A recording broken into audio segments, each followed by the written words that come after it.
ස්වාමීන් වහන්සේ දැන් බුදුරජාණන් වහන්සේ කියලා තියෙනවා නේද? අර සෝතාපන්න වෙනකොට අන්න අර ආනන්ද මහරහතන් වහන්සේ ආනන්ද හාමුදුරන්ට කියලා තියෙන අර අතේ තියෙන ගලද ලොකු නැත්නම් අර මහා පර්වතයේද ලොකු අර ඒ අතේ තියෙන මිට අර පොඩි ගල නේද ඊතුරු මාර්ගඵල ටිකට අදාළ වෙන්නේ නේද ස්වාමීන් වහන්සේ? එතකොට දැන් ඔබ වහන්සේ දැන් මේ තරම් අපිට මේ මෙච්චරම කියන්නේ උඹලා මේ පොඩි ගල උඹලා ලොකු කරගෙන ඉන්නේ අන්න අර එක දෙයින් කියලා නේද? දැන් මේ වගේ දෙයක් ස්වාමීන් වහන්සේ බුදුරජාණන් වහන්සේගේ කාලේ මෙච්චර මේ ඔබ්ජෙක්ෂන් එකක් ඕකට තිබිලා නැතුව ඇතිනේ අනිවාර්යෙන්. අර අපේ සීගිරියේතර සීගිරි ලාලනාව 500කට එක රජතුමාගේ ওই වගේ දෙයක් අපේ ඇත්තටම අපේ කතා අඳුම් කතාවක් කරන්නේ නැහනේ.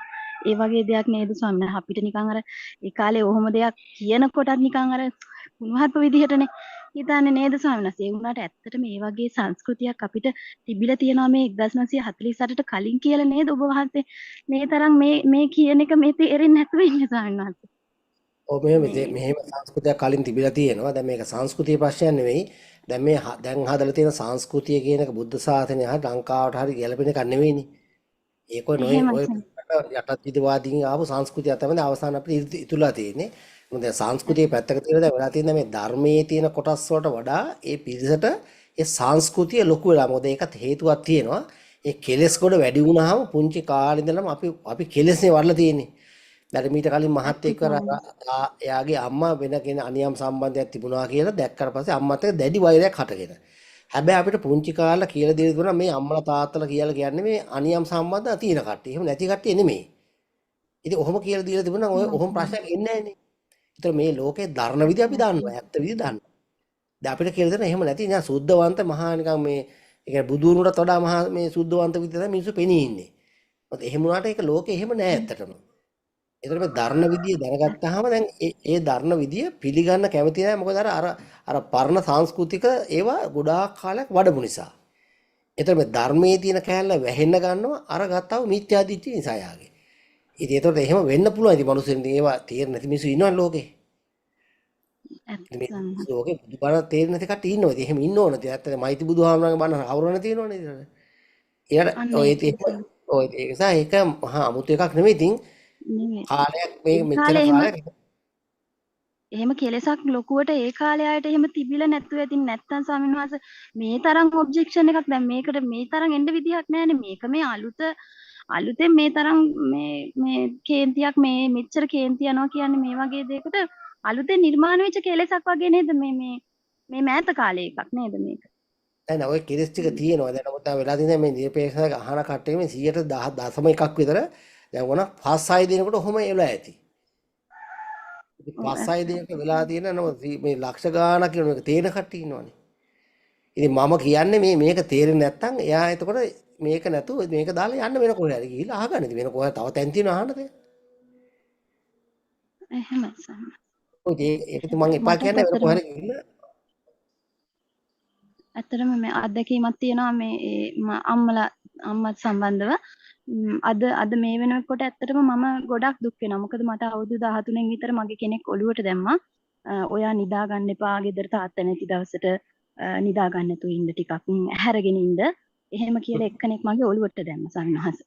ඊට පස්සේ ඇත්තටම මම ඒ කියපු විදිහට කරා. ඒ කරලා ඇත්තටම අම්මගේ හිම සම්බන්ධයක් තිබිලා අදටත් මම දුක් වෙනවා මම ඒ සම්බන්ධේ එහෙම මං නිසාම කඩලා දාපු එකට ඇත්තටම එහෙම නැත්නම් සමහර විට මගේ අම්මා මීටත් වඩා නිවනෙන් ඉහළට ගිහින් ඉන්න තිබුණා ඒ සම්බන්ධයේ සමහර විට ඒ කියන්නේ ડિප්‍රෙෂන් මට්ටමකට මේ එන එක වළක්ව ගන්න වෙන්න ඇති සමහර විට තාත්තගෙන් තියෙන ප්‍රශ්න නිසා වෙන්න ඇති ඒ වගේ දෙයක් ඉතින් ඇත්තටම ගොඩක් සාධාරණ හේතු මත තමයි ඒ වගේ දෙයක් කරන්න ඇත්තේ ඇත්තටම අද මම ඒ ගැන ගොඩක් දුක් වෙනවා ස්වාමීන් අනිත් එක තමයි ඒ දේ නිසා අවුරුදු 13 ඉඳලා මම මැරි කරන කම්ම වගේ ඒ කියන්නේ මම නිදා ගන්න නැතුව ඉන්න පුරුදු වෙලා මට නිින්ද යන්නේ නැති ප්‍රශ්නකුත් ඒ තරම් ප්‍රශ්න ඒ කියන්නේ සමාජයෙන් දාපු ප්‍රශ්නයක් නිසානේ එහෙම මේ හොඳ වෙලාවට අර මානසික මට්ටම හොඳ නිසා මේ අර මානසික රෝගයක් හැදුන්නේ නැතුව බේරුණා. අද වෙනකොට ඇත්තමයි මේ ඒක හරිම අපි මේ ධර්ම මාර්ගයට ආපු නිසා තමයි ඒක ඇත්තටම මේ අපි අඳුරගත්තේ. අපි මේ කරපු ලොකු ගොංකම් ගොඩකින් මේ නිදහස් වෙන්න තිබුණා. ඒ කාලේ අපිට මේ ධර්මයේ ඇත්තටම ඇහිලා තිබුණා නම් ස්වාමීන් වහන්සේ. තව එකම එක අත්දැකීමක් කියන්න පුළුවන්. ගිය කියන්න. කලින් එකේ ස්වාමීන් වහන්සේ කලින් Q&A එකේදී පැය 12කට වඩා ගියා නේද ස්වාමීන් වහන්සේ? ඔව්. එතකොට ඔබ වහන්සේ හැමදාම කියනවනේ මේ අහන්න ඇති තරම් ප්‍රශ්න අහන්න ඇති තරම් මේ මට මහන්සි නෑ එහෙම දෙයක් නෑ කියලා. හැබැයි අවුරුදු 3ක් දක්වා මේ වෙනකොට අහගෙන ඉඳලා තියෙනවා හැම Q&A එකකටම මම ජොයින් වෙලා තියෙනවා. ගිය සතිය තමයි ස්වාමීන් වහන්සේ මට ඔබ වහන්සේ කියන එක ඇත්තටම ඇත්ත. ඒ පැය 12න් පස්සේ ස්වාමීන් වහන්සේ ඊට පස්සේ තව පැය දෙකක් බණ දේශනාවකුත් අහලා තමයි මට නිින්ද යන්නේ. ඒ තරම් මේ මට එදා තමයි අතන ඔබ වහන්සේ මේ ඇත්තම තමයි කියන්නේ කියලා තේරුනේ ස්වාමීන් වහන්සේ. ඇත්තමයි හරිම සතුටුයි. ඒක දැනගන්න ලැබුණට ඇත්තම මටත් ඒ අත්දැකීම මේ විදිහට අවුරුදු 3කින් පස්සේ හරි ආවනේ කියලා හරිම සතුටුයි ස්වාමීන් වහන්සේ. මේ වෙන මිනිස්සු මේක දැන් දිගට දැන් ධර්ම සාකච්ඡා කරනකනේ දැන් මේ විතරාගේ වීතෝසී වීත මොහි ගතියක් නේ වැඩිලා අපේ අභ්‍යන්තරේ. ඒකත් එක්ක ඇතන අර එහෙමයි. ඕරයි නාම රූපත් එක්ක දැන් පැය 12 ගියාම ඊට නිින්දයක් නැහැ. දැන් මහන්සියක් එහෙම මහන්සියක් එන්නේ නැහැ. ඉතින් අර නෑ උගුරේ කතා ස්වාමීන් වහන්සේ නෑ. කරලා සීමාවේ පොඩක් එහාම වෙනවන්න එහෙම මහා ලොකු අවුලක් එන්නේ නැහැ. ඔව් ඇත්ත ස්වාමීන් වහන්සේ.